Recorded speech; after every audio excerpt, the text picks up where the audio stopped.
બનાસકાંઠા જિલ્લાના સરહદી વિસ્તાર ભાભરના વડપગ ગામમાં છેલ્લા 1.5 મહિનાથી પીવાનું પાણી ન મળતા ગ્રામજનો ભારે મુશ્કેલીમાં મુકાયા છે। અત્યારે નર્મદા વિભાગ દ્વારા પીવાનું પાણી બંધ કરાતા આ ગામમાં પીવા માટે અને પશુપાલન માટે પાણી ન મળતા લોકો ટળવળી રહ્યા છે।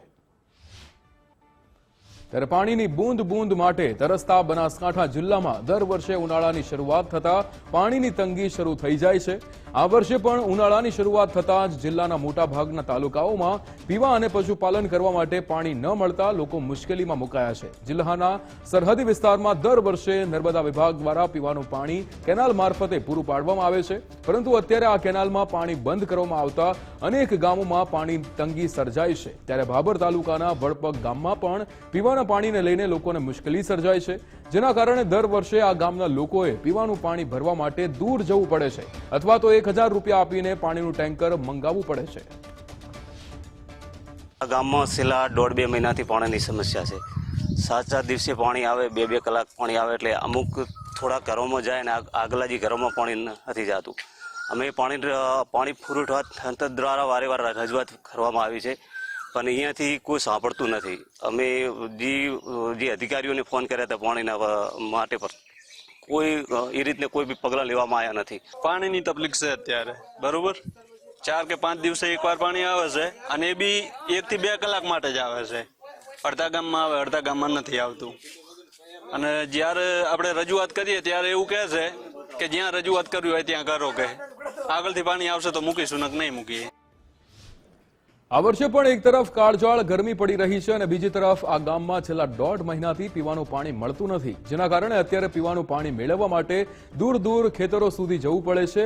અત્યારે બોર ઓપરેટર દ્વારા અઠવાડિયામાં માત્ર એક વાર જ પાણી આપવામાં આવે છે, જેના કારણે હાલમાં આ ગામમાં પીવા અને નાહવા માટે પણ પૂરતું પાણી મળતું નથી। ત્યારે આજે મહિલાઓએ માટલા ફોડી સરકાર સામે વિરોધ દર્શાવ્યો હતો અને સરકાર તાત્કાલિક પાણી પૂરું પાડે તેવી માંગ કરી હતી। તો આ ગામના વિદ્યાર્થીઓ પણ જણાવી રહ્યા છે કે તેમને ભણવા જવું પડે છે, પરંતુ પાણી ન હોવાના કારણે તેઓ શાળાએ જઈ શકતા નથી, કેમ કે નાહ્યા વગર જો જાય તો શિક્ષક ઠપકો આપતા હોય છે અને નાહવા માટે પાણી લેવા જાય તો શાળાએ જવામાં મોડું થઈ જાય છે।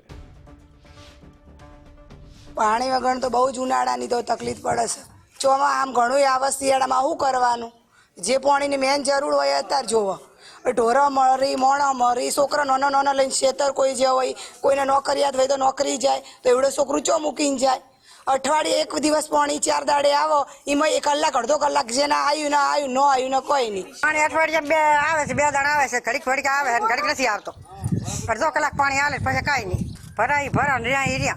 પાણી ઘરે બિલકુલ નથી અને શાળાએ જઈએ તો સાહેબ એમ કહે છે કે તમે નાહી ધોઈને આવીએ અને નાવા રહીએ તો ઘરે પાણી લેવા જવું પડે અને બધું કરવું પડે, ત્યાં સુધી મોડું થઈ જાય। તો હવે અમે કરીએ શું, ભણીએ કે પછી પાણી લાવીએ?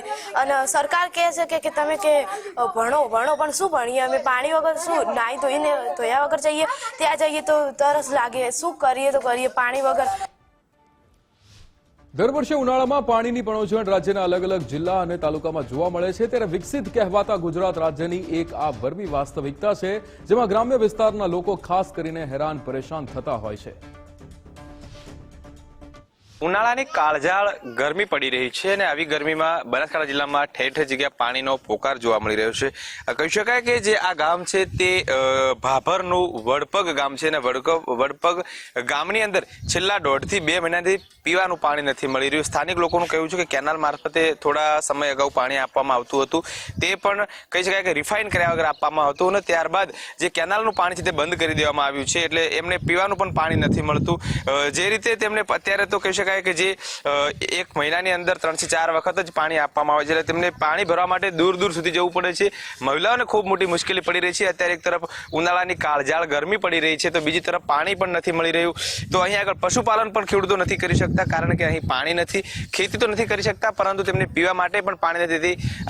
જે વડપગ ગામના જે લોકો છે તે મુશ્કેલીમાં મુકાયા છે। તેમની માંગણી છે કે તાત્કાલિક ધોરણે સરકાર દ્વારા પાણીની વ્યવસ્થા કરી આપવામાં આવે। કમલેશ નાભાણી, ગુજરાત ફર્સ્ટ,